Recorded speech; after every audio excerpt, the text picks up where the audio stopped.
mu kauce na wurin. Dakata malam, ni ba wannan ya kawo ni ba. Na zo in gaya maka cewa ni ina da ciki. Yawwa, akwai wasu mutum biyu wanda nake son in baki target din su.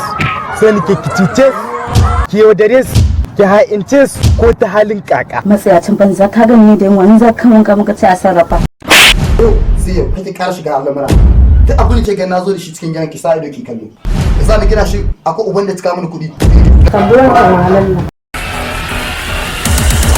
Wata rayuwa a lokacin da wasu suke cikin farin ciki, wasu ko suna cikin bakin ciki. Haka rayuwa take, mutuwar wani tashin wani, dama sai wani ya rasa wani ke samu. A lokacin da yake cikin farin ciki, a lokacin yake so ya tushe kansa cikin bakin ciki.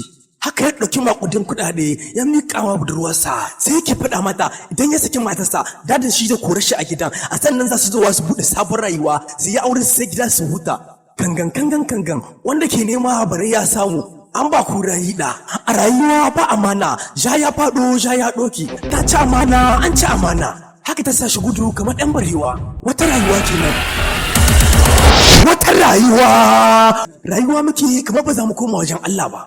A rayuwa kowa kan sani a cikin wannan shiri mai dogon zango mai taken suna wata rayuwa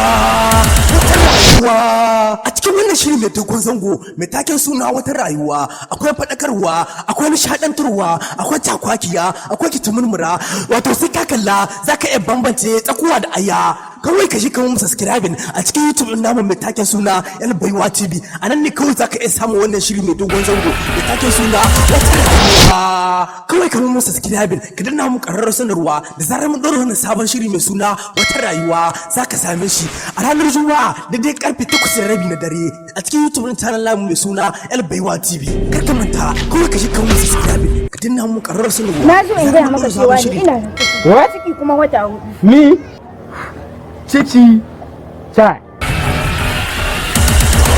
wata rayuwa.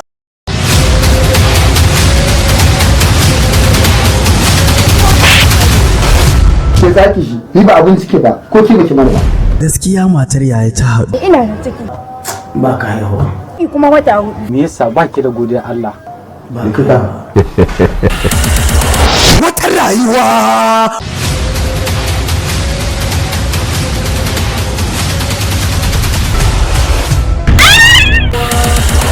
Wata rayuwa.